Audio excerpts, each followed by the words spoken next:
everyone, I am Dr. Sherry with SheFit Physical Therapy, and this is Rachael Oeffner. She is a international board certified lactation consultant as well as a DONA trained postpartum doula, and she is co-owner of Night and Day San Diego, which offers a variety of different perinatal services to local mamas here in San Diego. And I'm super excited to talk to Rachael today because as you know, I just did my training for help with mastitis, and Rachael, being a lactation consultant for many years, is one of my go-to referrals for IBCLCs for mastitis for sure, and she has just a wealth of knowledge to share on how you can feed your baby better and more comfortably and with less stress. So thanks for being here. Yeah, happy to be here. All right, so we're going to jump into some questions. We try to keep these short, so we're going to plow through these questions, and we have a couple from followers that we're going to try to touch on as well. So first question is, how does a mama know if she should contact an IBCLC? I know that a lot of us see them in the hospital immediately post-birth. I know my experience has been that I didn't necessarily get the help I needed from the people in the hospital, and so on this last third delivery, I ended up having another consultant come to my house, which was tremendously helpful. So why don't you share how you think people can kind of tell if they need to have that private person come to their house after?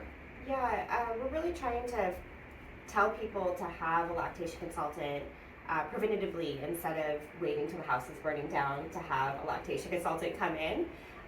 So having a prenatal visit with a lactation consultant, getting to know that lactation consultant, and then if we meet our families prenatally, we tell them, like, here's our cell phone number. I want you to text me when you deliver, and we're going to plan to see you 1 to 2 days once you get home from the hospital. So this allows us to really see if there's any problems and just nip them in the bud instead of waiting for them to become big issues. And then we're able to answer any questions that you have and just get you started on to having a really great breastfeeding experience where you feel really confident. Yeah. Okay. Cool. Yeah. So everyone, we don't we don't want to have people waiting until they're having major issues. Yeah. Yeah. What is the number one cause that you see for difficulty latching? The number one thing I see is a baby that's just too far away from mom. So they'll be typically really low on the lap. There's not enough pillow support, and they're on their back trying to turn and latch on mom.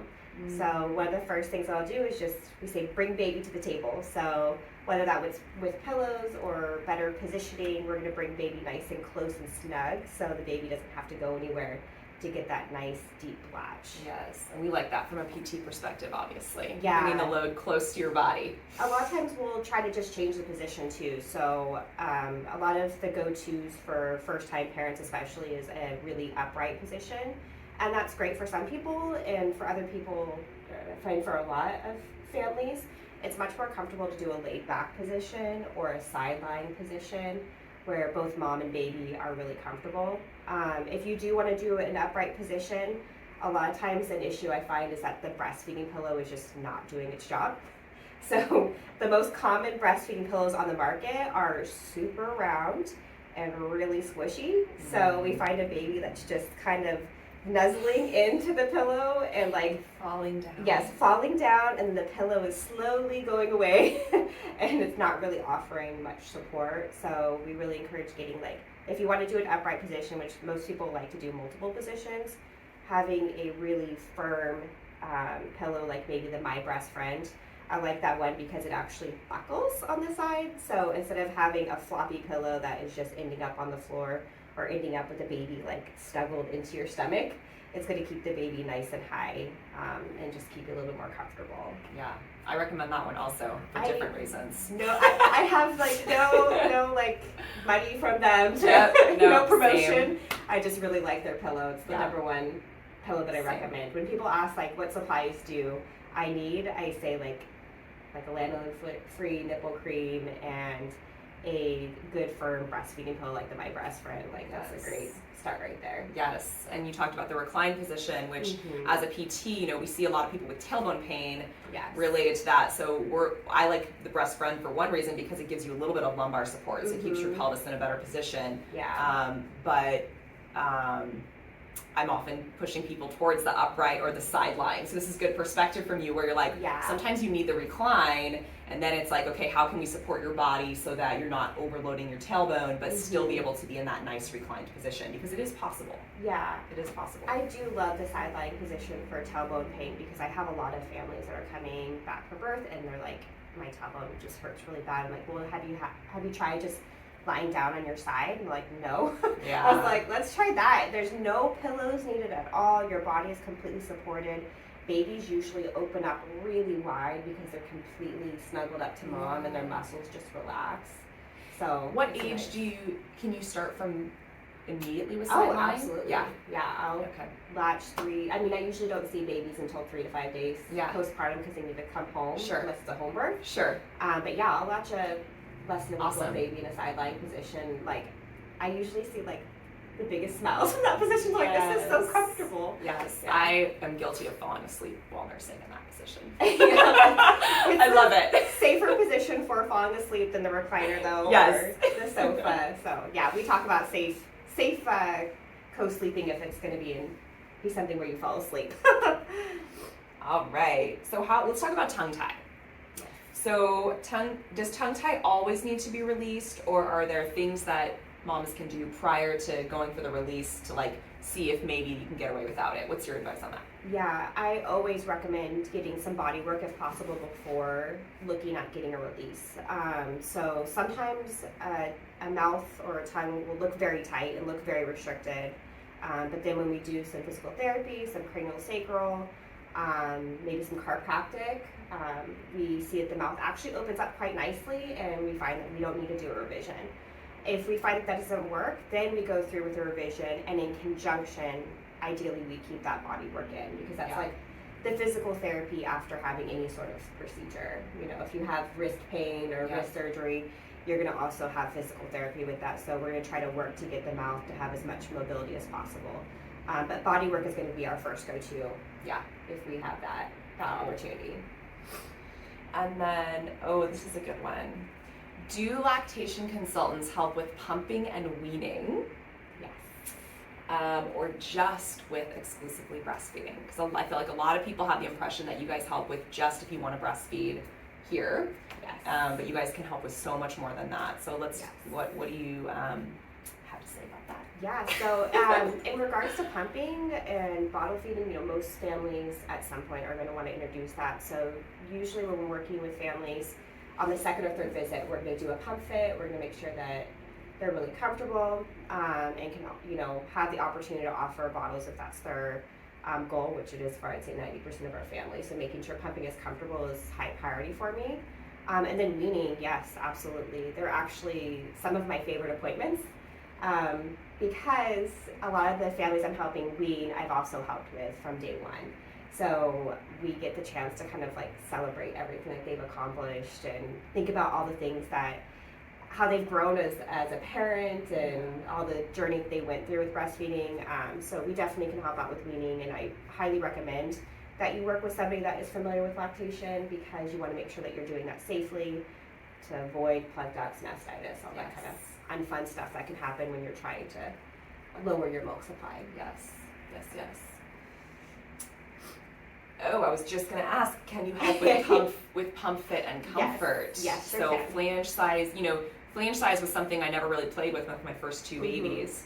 And this last one, I finally was like, maybe I should try a different flange size. I'm like, you can be a different flange size from one pregnancy really to another, like depending on how your nipples change with pumping. But it's not, I would say for most of my pumping visits, I am changing the size. And what would you say are the top 3, like for a mama who's pumping, what are the top 3 like signs that, hey, I should see someone to help me figure out if I need to change my pump, like the type of pump or the flange, or something about the pump schedule? Low output for one, and then pain would be the other, or seeing like obviously physical signs that the pump is doing damage, things like that. Yeah, even like not necessarily cracks or bleeding or bruising, which we can see with a bad pump fit, but also just like, does my nipple look too swollen after I'm done pumping? So those are definitely warning signs that you may not have the right pump, you may have it too high, or you may need to switch out the flange. Okay, next question. How do you minimize blocked ducts with weaning? Making sure that you have a plan and you're not going too aggressive with it. So the number one way to avoid plug ducts, mastitis, all that kind of fun stuff, is to do a slow weaning if possible. And if you have to do a rapid weaning, I recommend working with a lactation consultant either way, but if you are having to move fast, even more so you want to work with a lactation consultant and make sure that we're not going too quickly on the weaning process. I usually recommend taking out a breastfeeding session, putting in a pumping session instead. And if that pumping session starts at 15 minutes, then we're going to shave off after a couple days, go down to 10, shave off a little bit more, and go slowly where we just take out that pumping session and then work on the next. So we're not doing, not shocking the body with slowly taking away these feedings. It's going to tell the body, okay, we can start producing less at this time, and it's just going to make it a lot more comfortable for mom. Yeah. Number one reason for blocked ducts. Ooh, You see them the most. timing. Like a baby starts sleeping through the night, or mom has to go back to work, and we're just stretching the feedings out really quickly. You can find typically like parents are able to stretch out their feedings if they do it gradually. But if you go from feeding a baby every 2 hours to suddenly feeding a baby every 4 hours, either because the baby suddenly is 3 or 4 months and is like super excited and wanting to play, or your baby, if you're lucky, starts sleeping through the night really suddenly, that's where I more find that we're getting those plug ducts. That and like a ill-fitting bra is gonna cause issues. Any bra brands you really like? I really like Kindred Braverly. Okay, I've heard yeah, and they're actually a local company in San Diego. I didn't know that. Yeah, they're based out of Carlsbad, and I didn't know that before I started recommending their pumping bras. My favorite one that I've seen moms really like is the Sublime pumping nursing bra, because instead of having to most families are pumping at least once or twice a day. Yes. Even if they're exclusively breastfeeding, they usually want to offer a bottle here and there. So instead of having to take off your nursing bra and put on a pumping bra, it's going to be just a strap that you pull down. And it's still I tend to find that it fits the moms really well, and they're just much more comfortable than some of your standard bras. Comfortable is You huge. can get anything on Amazon, including Kindred Braverly, but I find some of the cheaper brands are not as comfortable, unfortunately.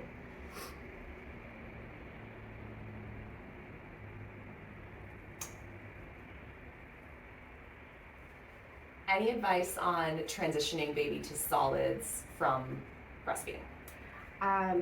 That's a big question, but some of the things you want to think about are making sure that it's the right timing. So I find a lot of families get really excited to offer solids around 4 or 5 months. We really want to make sure that we're waiting till at least 6 months and that baby's showing true readiness. So that means that they can sit unassisted. And when you put food into their mouth, like giving a little spoonful of food or giving them something to gnaw on, if you're doing baby-led weaning, that they're not instantly protruding their tongue out and spitting it out. When you see a baby that is just sticking their tongue out, they're trying to protect their airway. So we need to listen to that and make sure that That's what my baby does, and she's 6 months. she may not be ready. She's not ready. I'm so sorry. Darn it. I see a lot of families that are like, my baby is obsessed with food. They're every time I eat, they're watching the spoon go to my mouth, and they're like, I want to offer food to them. But I tend to find it's more on the later end than the earlier end for food. It also helps reduce allergies to wait a little bit longer. Okay. Yeah. So glad we had this talk. Yeah, I'm Now sorry. I know. How about advice for moms returning to work? How much milk? How do you figure out, especially if you're exclusively feeding the baby at the breast, how do you figure out how much milk to leave for the caretaker? Pumping, fitting, and what advice do you have? What's your top advice? There's so much I can I know. talk about with that. This is a huge topic. Yeah, just to give a couple things. One, making sure that you're preparing ahead of time. So talking to your employer about where you're going to pump, making a plan of what that's going to look like. How often is it reasonable for you to pump? I mean, we would love to pump as much as the baby usually breastfeeds, but that's not typically something that's possible for most moms' work schedules. So looking at what is that realistically going to look like? Do I possibly need another pump? Something that's a little bit more portable, something that I can maybe pump in the car to maximize my time. How much we give baby in the bottle kind of depends on how frequently they're eating, but a general rule of thumb is babies need about 30 ounces of breast milk in a day, and that is whether they're, it hits somewhere between maybe 6 to 8 weeks, and then at 6 months, it's still the same nutritional requirements. So if they're eating 8 times a day, that's, about 3.5, 4 ounces. If they're eating 5 times a day, maybe that's going to be a little bit larger. So look at how often your baby is eating. Are they still eating through the night? Are they just eating during the day? And kind of divvy it up based off of 30 ounces in a day. Cool. Is that enough information? I know, right? So much anything further, you'd need, yeah. Yeah. Yeah. Making sure too, I see a lot of families that prepare to go back to work and they get a portable pump that it just isn't right for them. Okay. So I would talk to a lactation consultant or even other moms, like maybe on the Badass Chest Feeders of San Diego or Breastfeed San Diego, and seeing what pumps are working for their moms. So unless you have a really abundant milk supply, some of the common portable pumps, like unfortunately the LV and the Willow, Yes. they're not always going to be your one and done. If you have a great milk supply, maybe that's going to be perfect for you, or maybe that's going to be your, every once in a while pump that really helps you. But I'm finding a lot of families getting ready to go back to work, getting just this like $500 portable pump that doesn't work for them. That's really sad. Yes, yes. So yes, and sometimes, like you said, it might mean having 2 pumps. And I think it's hard when you bought the pump, you've invested, your insurance paid for this one, and now it's like, okay, well, I think I need to try another pump, but how do you know which one to try, right? Yeah. So that's where I think a lactation consultant, you guys kind of, you hear all the feedback from all the pumps, and so you kind of would have a good perspective on this pump is going to maybe work best for this person, and let's try this one first. Now, are there pump rentals? not really. for portable, only for hospital grade, which is Okay. Maybe something that we recommend to tie in if a mom's really struggling with their milk supply to have to bring at work and keep. Yeah. But 2 like portable pumps that I really like that are less than $200 is the Baby Buddha and the Spectra 9 Plus. Spectra 9 Plus is a new one. I usually will recommend the Baby Buddha for a mom that doesn't have a Spectra pump already. It's really powerful, not very expensive in comparison to some of the other pumps, and it is nice and light and portable. It's not like a shell where you can't see it underneath your shirt, but it's very light and compact. The Spectra 9 I'll recommend for families if they already have a Spectra pump because it's all the same parts and it's still very portable. It's a little bit larger than the Baby Buddha, but still like you can put it in your purse and forget about it. Yeah. Awesome. Great. Yeah. That's probably all we have time for. But Yeah. thank you so much Yeah. for that wealth of knowledge. And Yeah. you can find Rachel. Why don't you share your website, your social media, so people can find you? Yeah. On social media, it's Night and Day San Diego. Same thing for our website, nightandDaySanDiego.com. I'd be happy to chat with you if you need any help. Awesome. Have a great day.